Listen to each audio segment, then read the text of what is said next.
Hi குட்டீஸ், எல்லாருக்கும் school leave விட்டாச்சு. கொஞ்ச நாளைக்கு நம்ம ஸ்கூல் பாடத்தை விட்டுட்டு பெருமாள் சம்பந்தமான விஷயங்களை தெரிஞ்சுக்கலாமா? ராமாயணம் எல்லாருக்கும் தெரிஞ்சிருக்கும் இல்லையா? அந்த ராமாயணத்தை கொஞ்சம் கொஞ்சமா உங்க எல்லாருக்கும் தெரியற மாதிரி நான் சொல்றேன்.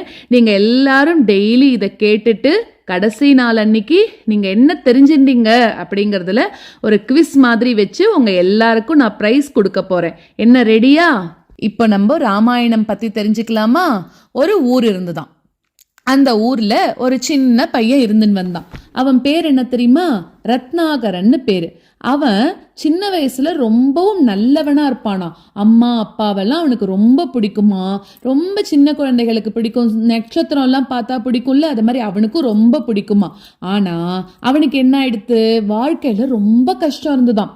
சாப்பிட்றதுக்கு கூட சாதம் இல்லாம இருந்துதான். அப்புறம் ஏதாவது செலவு பண்ணணும்னா பணம் இல்லாம இருந்துதான். அதனால அவனுக்கு என்ன தோணித்து, சரி நம்ம இப்படியே இருந்தா சரிப்பட்டு வராது, நம்ம போய் காட்டுக்கு போலாம், காட்டுல போயிட்டு ஏதாவது நம்மளுக்கு கொள்ளடிக்கிறதுக்கு கிடைக்கிறதா பார்க்கலாம் அப்படின்னு சொல்லிட்டு யாராவது ஏதாவது கொண்டு வருவா இல்லையா, அந்த காட்டுல போய் நம்ம கொள்ளடிச்சு அதை நம்ம எடுத்துக்கலாம் அப்படின்னு நினைக்கிறான்.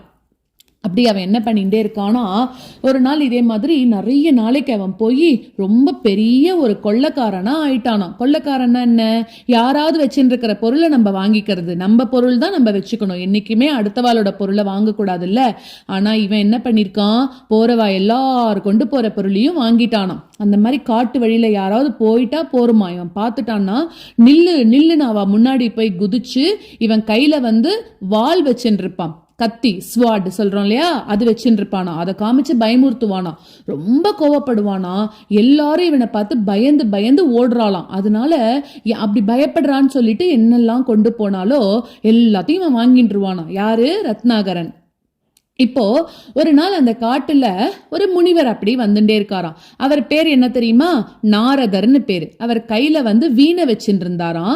நன்னா சிரிச்ச மூஞ்சியோட நாராயணா நாராயணான்னு பாடிண்டே இருந்தாராம். இவன் அவரையும் விட்டு வைக்கலையாம். நில்லு நில்லு அப்படின்னு சொல்லி மரத்துக்கு பின்னாடியில இருந்து இவர் முன்னாடி குதிச்சுட்டானாம்.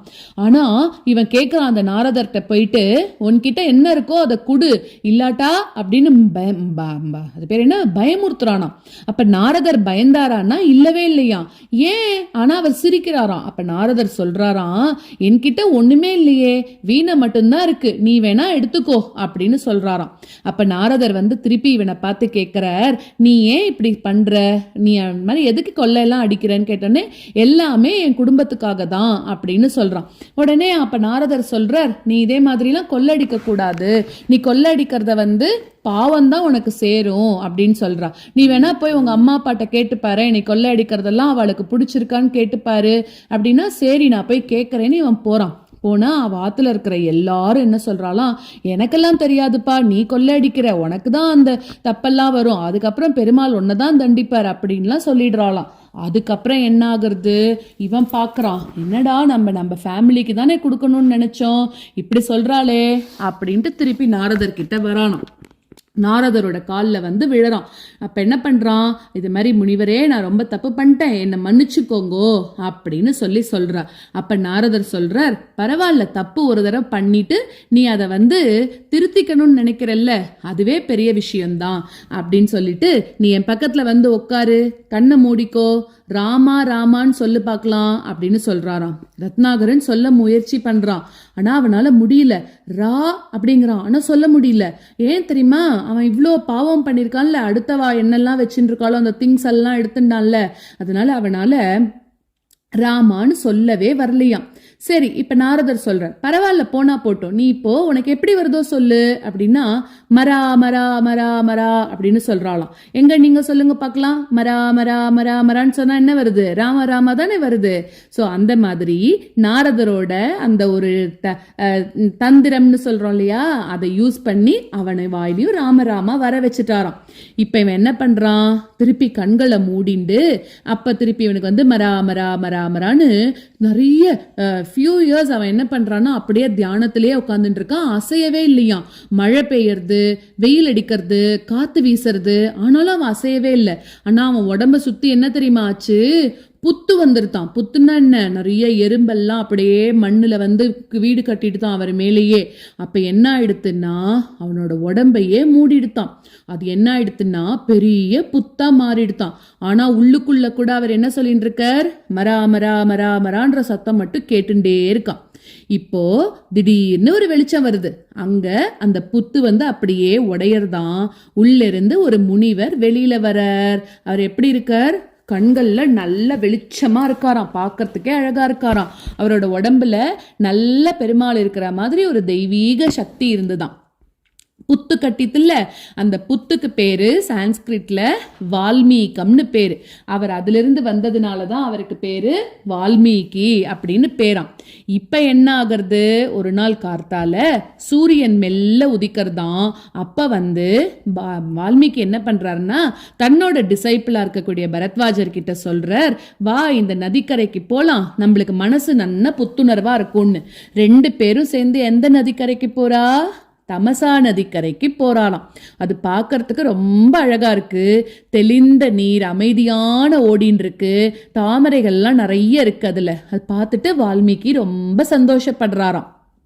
அப்ப பாத்தீங்கன்னா வால்மீகியோட கண்கள்ல ஒரு அழகான ஒரு சீன் தெரியறது. என்ன தெரியுமா, அது அந்த மரத்துல 2 பேர்ட்ஸ் இருக்கு, கிரௌஞ்ச பறவைகள் அப்படின்னு சொல்றா. அதுல 2 பேர்ட்ஸ், ஒரு மேல் ஒரு ஃபீமேல், 2 சந்தோஷமா இருக்கான். அப்ப என்ன ஆகுறதுன்னா அது பார்த்து சந்தோஷப்பட்டுக்கிறார்.